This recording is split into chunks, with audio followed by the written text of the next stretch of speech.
L'autre parce que simplement on l'apprécie plus que toi. Au roulé, je commençais à pleurer.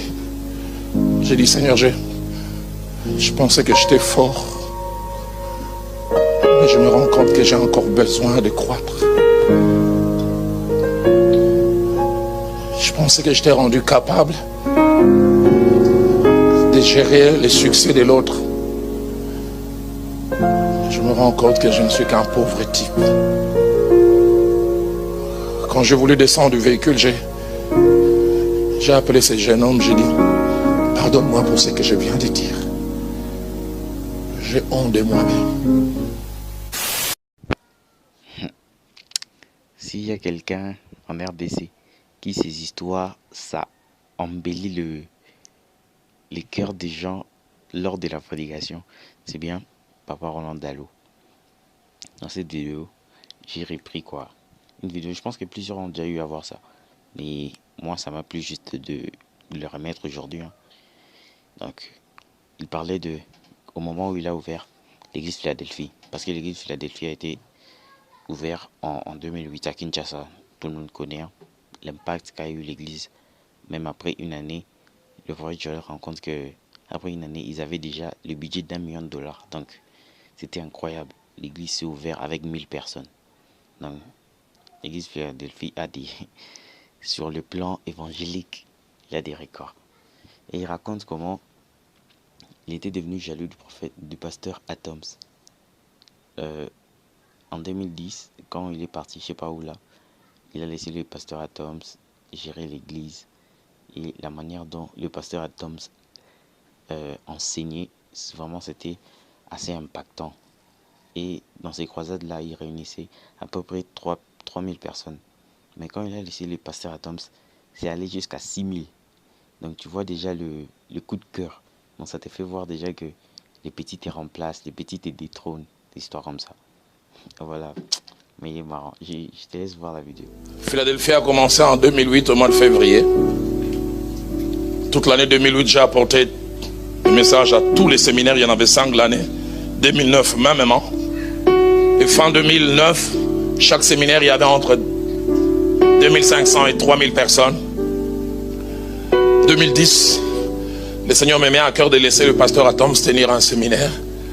Jamais oublié le thème retour au culte original. Quel séminaire!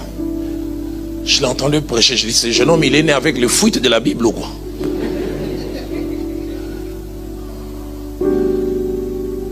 Chez nous à Philadelphie, on l'appelait Obélix. Parce qu'on disait, enfin, c'est pas un parallélisme, mais vrai.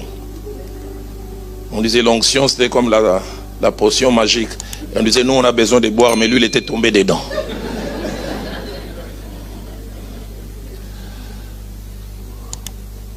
Je l'avais laissé à Kinshasa, j'étais chez mon ami Papa Cyril.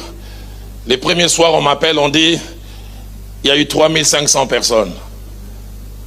Plus de 1000 que comment je suis là. Quelqu'un m'a appelé et dit, le petit n'était pas profond, il était profondissime.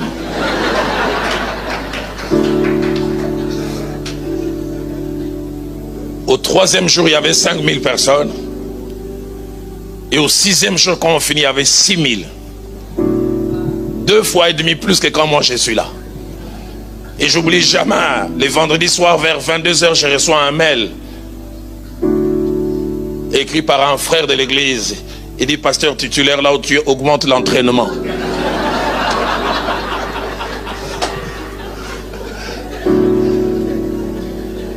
Parce que le petit a élevé la barre très haut. J'ai jamais oublié. Il dit à la fin, tout le monde l'appelle Messi dans l'évangile. Messi de Barcelone.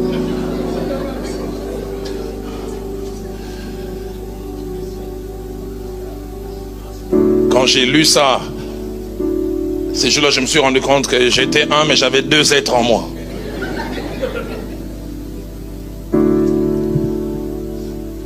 Je pensais que le vieil homme en moi, il était totalement mort, mais ces jours-là, je me suis rendu compte que le vieil homme n'était qu'évanoui.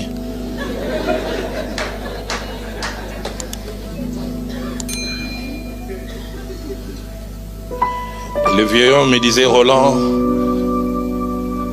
c'est la dernière fois que tu le laisses prêcher.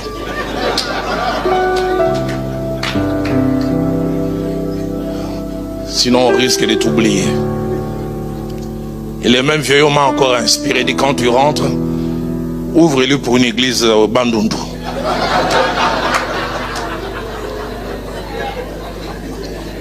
Et ça, c'est la stratégie, nous les pasteurs titulaires, quand on a un fils ou un adjoint et qui commence à monter. Écoutez ce qu'on vient lui dire. Le Seigneur m'a mis à cœur de t'envoyer à Waterloo.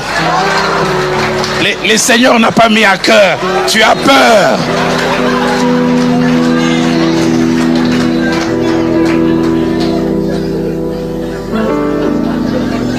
Frère, ces derniers temps, le Seigneur me met à cœur de t'envoyer à Arlon.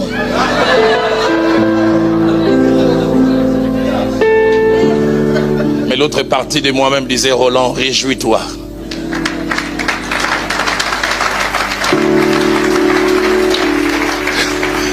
J'oublie jamais comment j'ai répondu à ce jeune homme dans son mail. J'ai écrit 3 phrases, j'ai dit merci pour Messi. Mais sache que dans l'équipe de Philadelphie, moi je suis Pouyol le défenseur.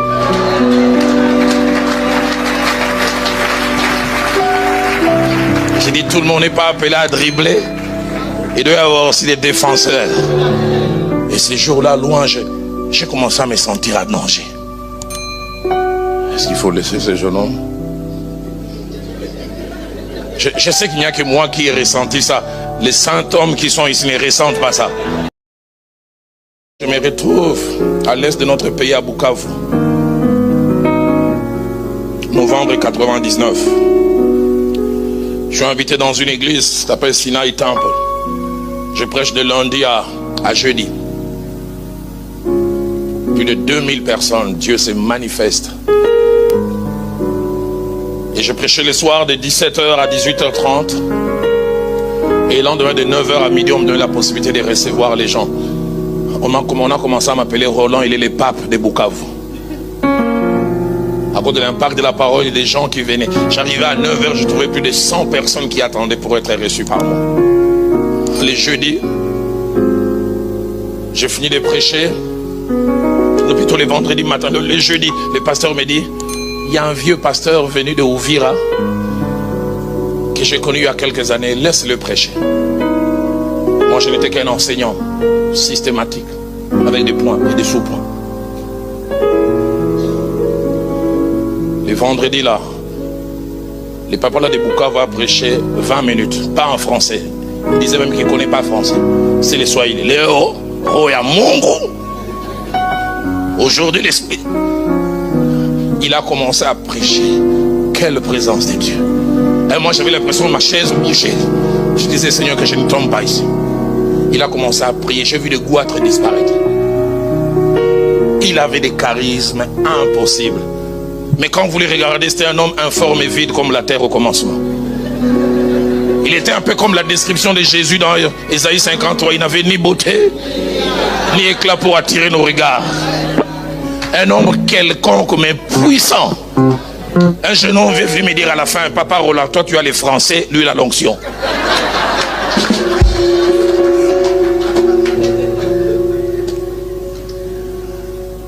Et le soir, le pasteur vient me dire, pasteur Dalo, demain il y aura 2 bureaux, tu vas recevoir. Le musée, le vieux aussi va recevoir. J'ai jamais oublié, j'arrive le matin à 9h. De loin, je regarde du côté où j'ai recevé les gens, il y avait des chaises. Et puis il n'y avait personne. Mais je regarde de l'autre côté, comme les Quinois disent, Bercy. Plein à craquer. Dans mon cœur, j'ai dit non, on a changé de localisation. On m'a changé. Je me souviens quand je venais, je voulais aller là où il y a les gens. Le protocole me dit non, papa, toi c'est là-bas. Personne. Je suis resté de 9h à 11h. Personne n'est venu. J'ai entendu même les pasteurs dire même, vous êtes plus de 200. Le pasteur Dalo ici, là, non, nous allons attendre. Vers 11h30, j'ai fait sciemment pour sortir. C'était pour lancer un message à ceux qui ne connaissaient pas. Si vous ne savez pas que Dalo était là, je faisais comme si je cherchais quelqu'un, une manière d'aider ceux qui ne savent pas que je suis là. Et je suis retourné jusqu'à midi, je n'ai reçu personne. Tous, ils attendaient. Et le jeune homme qui devait me ramener à l'hôtel me prend avec le véhicule. Un silence, je pense, de 2 minutes. Puis il dit, Papa Dallo, tu as vu le vieux là qui est venu d'ouvrir? Il est terrible, hein? Je me suis surpris en train de donner une réponse qui me donne honte. Pas digne de moi, qui chaque fois que j'y réponse me fait pleurer. Je revois encore comment j'ouvre la bouche et dis à ce jeune homme, il faut faire attention à ces gens qui viennent du village. On en rigole, mais peut-être qu'il a des amulettes. Quand j'ai fini de dire ça, j'ai senti une tristesse dans mon cœur. Roland, as-tu besoin de semer les doutes dans les autres et d'abaisser l'autre parce que simplement on l'apprécie plus que toi? Au roulé, je commençais à pleurer. J'ai dit, Seigneur, je pensais que j'étais fort, mais je me rends compte que j'ai encore besoin de croître. Je pensais que j'étais rendu capable de gérer le succès de l'autre.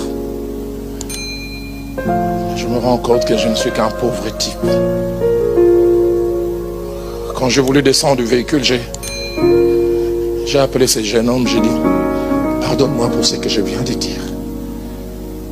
J'ai honte de moi-même.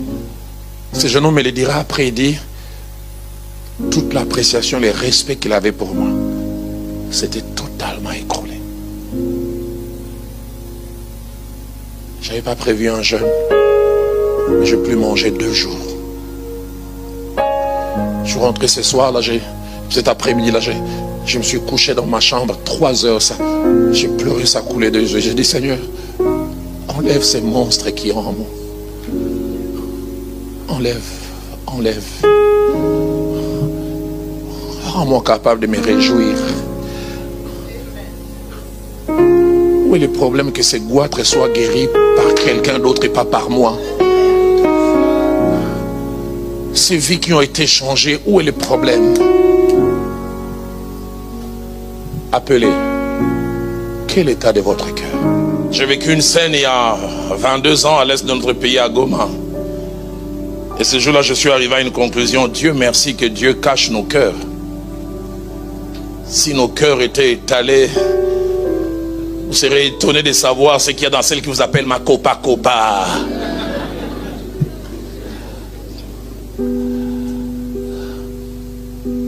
J'avais parlé durant 5 jours sur la corruption du cœur. Et ce soir-là, je parlais de la jalousie. La main de Dieu était sur moi comme jamais. J'ai fini. Je reçois cette jeune fille de 19h à 20h30, 1h30. Mais avant qu'elle n'ouvre la bouche pour parler, elle a pleuré 35 minutes. Ça coulait des yeux, ça coulait des narines. Elle pleurait. Et quand elle a ouvert la bouche, il dit, pasteur, prie pour moi que ces monstres qui ont en moi sortent. J'ai dit, pourquoi? Nous sommes nés à 2, j'ai 22 ans, ma jeune soeur a 18 ans. On est complices comme jamais. Mais c'est que les gens ne savent pas, je suis jalouse d'elle. Il dit, chaque fois qu'un garçon s'intéresse à moi, tant qu'il n'a pas vu ma soeur, ça va. Dès qu'il voit ma soeur, il m'oublie. Il dit, dans le Seigneur, j'essaye de supporter. Mais quand nous étions dans le monde, j'ai perdu 5 copains. Un m'a même dit, quand je t'ai vu, je croyais que tu étais belle. Mais quand j'ai vu ta soeur, j'ai compris que toi, tu es au brillant, elle est au propre.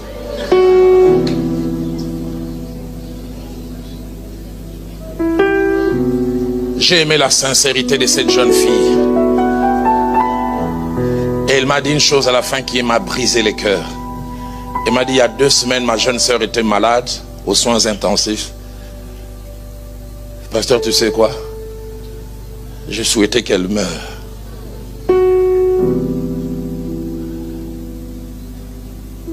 Qui êtes-vous réellement? Qui suis-je? Qui es-tu aussi, Roland? Je sais pas, je dis Dieu merci, il n'étale pas nos cœurs. J'aurais voulu avoir l'exclusivité. Et ça, nous les hommes, nous ne souffrons pas beaucoup, ce sont les femmes. Je pars avec une cousine à une fête, elle s'est habillée, elle se disait aujourd'hui je suis au top. Elle entre comme ça, elle voit une autre femme avec la même tenue. J'entends ma cousine dire, j'ai envie d'en rentrer, mais changer. Nous les hommes, ça nous fait du rire. Nous, les hommes, on est spirituels. Hein? Dieu a placé dans mon cœur de faire mention ce soir de 8 vérités attachées à la jalousie. Et je terminerai par une conclusion. Et nous passerons à un moment de prière.